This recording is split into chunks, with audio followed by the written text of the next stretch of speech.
Vous êtes sur Commander TV on the road, c'est parti pour un Insider. Surprise, motherfucker!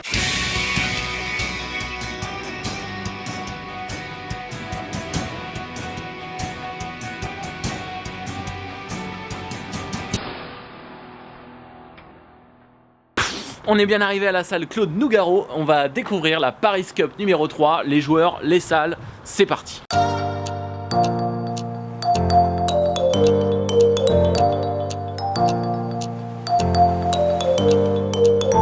Un tournoi avec Ace, allons rencontrer le président de l'association. Je suis Torquil, mon prénom c'est Maël. Je suis président de l'association Club de l'Essonne, Ace. Alors le meilleur moyen de rentrer en contact avec nous, c'est plutôt le forum. On peut trouver toutes les informations sur l'association. Il y a des informations diffusées sur la page Facebook également. Ace Academy 91.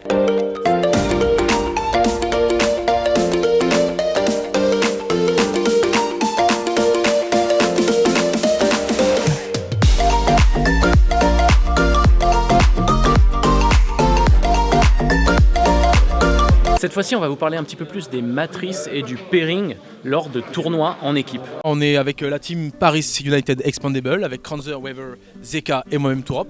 On fait un point sur nos matrices avant d'entamer le pairing contre l'équipe adverse. Là en l'occurrence on est au courant du scénario qu'on va jouer, ça va être le scénario relique, donc c'est un scénario ETC qui mélange la relique et des objectifs éternels ainsi que le scoring au Maelstrom. On connaît les listes de nos adversaires et on va s'estimer dessus avec une marge de manœuvre de façon à ce que quand on affronte l'équipe adverse, on puisse positionner nos listes comme on l'estime le plus juste possible. Moi qui joue Tyrannide avec 60 Stealers, j'ai pas une armée qui peut mettre des gros points. Néanmoins, j'ai pas de liste adverse qui me mette vraiment en défaut. Sauf le taux de Manwë, parce qu'il a une très grosse saturation et je sais que je peux prendre très cher. Donc j'ai une matrice relativement stable qui peut s'orienter comme une défense potentiellement.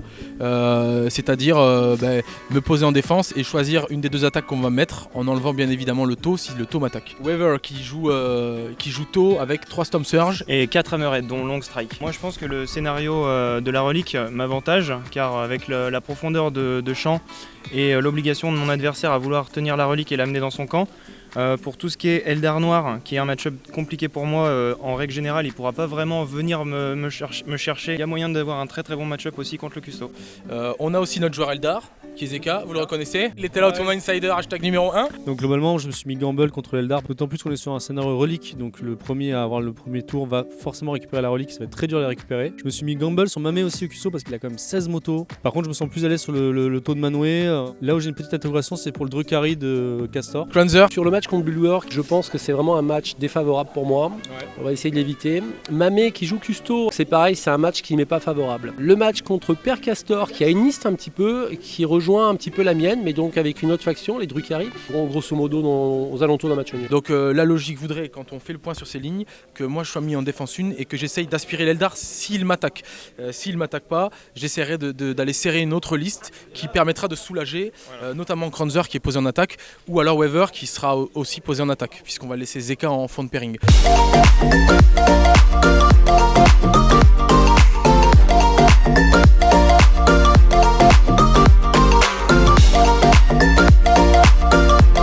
On est prêt. On se retrouve en direct face à notre équipe adverse qui sont les Mogwai. Second team, les MST. On attaque le pairing. La cloque là-bas que vous voyez au fond, elle a commencé. Donc chacun des deux capitaines positionne une défense 1 et on la dévoile en même temps. Ils positionnent leur taux en la présence de Manwë et nous on positionne notre Tyrannide en la présence de moi-même. On s'échange les listes et on va maintenant réflexionner avec notre superbe équipe, savoir qui est-ce qu'on leur met en attaque et eux vont faire de même. Ils vont faire 2 propositions d'attaque, on va faire 2 propositions d'attaque et on va devoir choisir chacune de nos défenses quelle attaque on encaisse. Et les 2 attaques qui seront rejetées par chacune des 2 équipes s'affronteront l'une contre l'autre. Ceux qui ne sont pas choisis, évidemment, ce sera les oubliés qui s'affronteront automatiquement. Exactement. Et ça à prendre en compte. Sachant que lui, on a dit qu'on le laissait pour la fin. Toi, t'es comment? Toi, t'es bien. Toi, t'es bien, toi, sur le tour. Par contre, moi, c'est plus facile pour moi ça que le démon.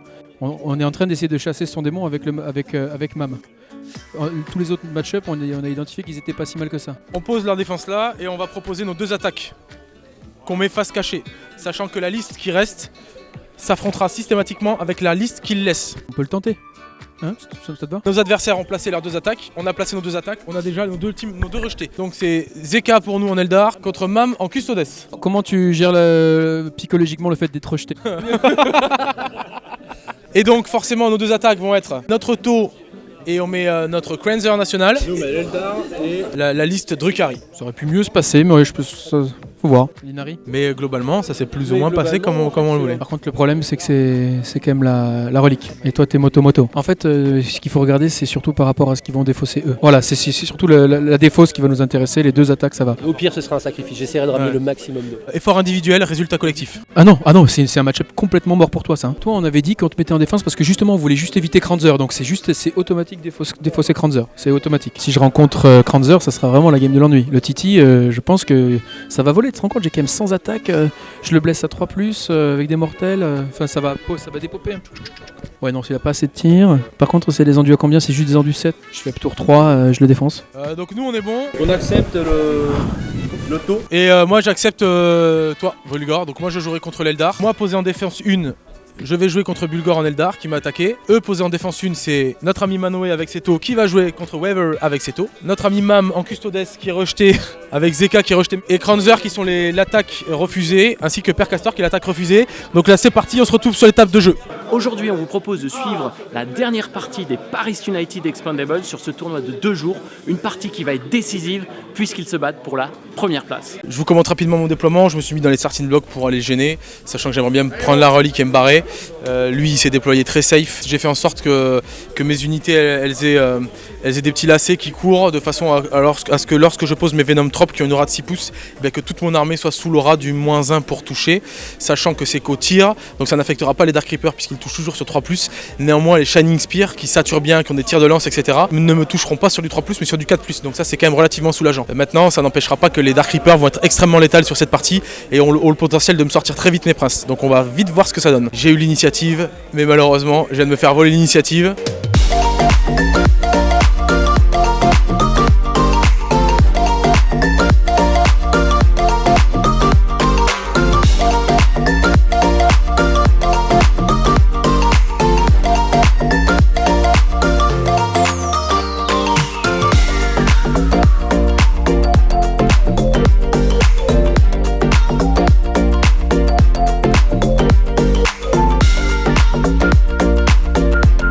La partie contre Bulgor en tyrannide, elle est serrée de ouf. J'ai fait un ultime tricks en tyrannide.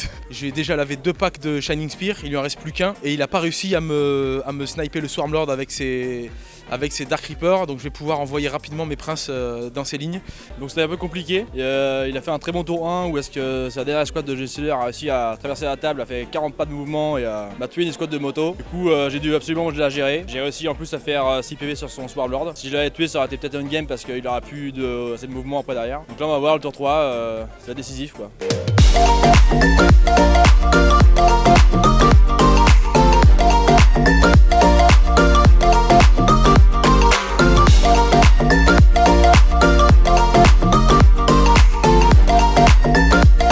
Là il va attaquer son tour 3. Ça s'est très bien passé parce qu'il n'arrive pas à me sniper le Swarmlord, ce qui me permet de faire encore un mouvement de l'espace avec mon Swarmlord, d'arriver dans ses lignes, de sécher encore un pack de Shining, et ça me permet d'avancer tous mes princes. Donc en gros il va défoncer le Swarmlord, c'est une certitude avec ses Dark Reapers. Mais le problème c'est que derrière il y a encore 3 princes qui arrivent, et ça me donne un gros avantage. Là en gros on serre les fesses, il met une grosse pression, mais j'ai réussi à tuer des choses tout le temps. Là j'ai tué le Swarmlord et un prince. Il lui reste 2 princes, bon il va continuer à mettre la pression, il marque mieux que moi les objets. Donc là je me bagarre pour une dégage je pense.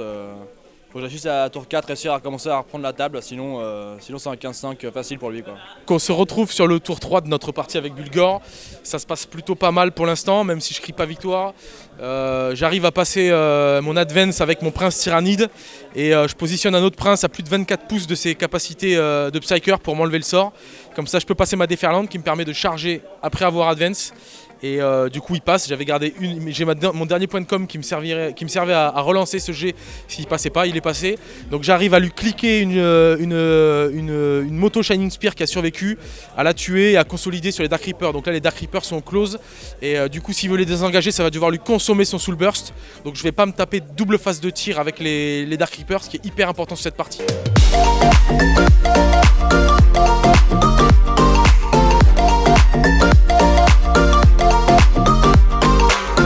La partie se finit contre Bulgor, ça a été vraiment chaud, il me vole l'init, il me défonce bien au premier tour J'ai réussi à bien remonter la pente, j'ai très bien scoré, j'ai eu un beau tirage Maelstrom, ce qui me permet de mettre une grosse avance au scoring.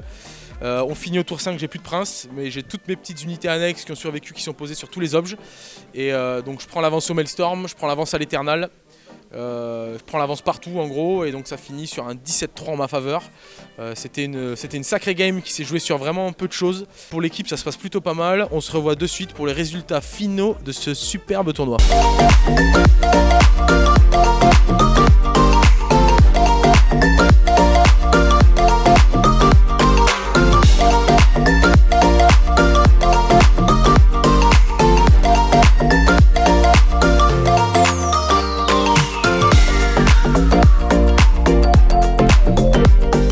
On va passer du coup au classement. La Rescue Team, les Mogwai Second Team, les PU du cul, les Artichauts Farceurs, Paris United 3. C'est que le top 4 en fait tient dans un mouchoir de poche. Les premiers en ont 200 et les deux autres en ont 195 et 197. Pour les premiers, je vais appeler les Bisounours qui ont gagné grâce à leurs 200 points et leurs 3 victoires. Et bien je vais appeler pour la seconde place les Mogwai Last and Final.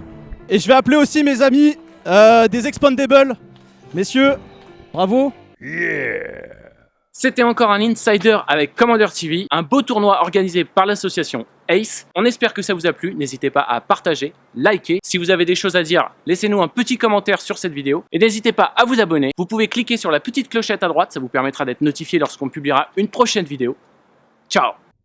Je vais commencer déjà par remercier Cellule Grise, notre partenaire, qui nous a permis de vous offrir ces lots. Je vais remercier la mairie de Courcouronne pour nous avoir prêté la salle. Je vais remercier la Wack Taverne et surtout LOL qui nous a ramené les décors pour pouvoir jouer sur ces tables. Je vais remercier Elronir, Omad et Harlequin qui nous ont ramené leur table aussi pour faire la dernière travée. Dernier remerciement de l'association Ace.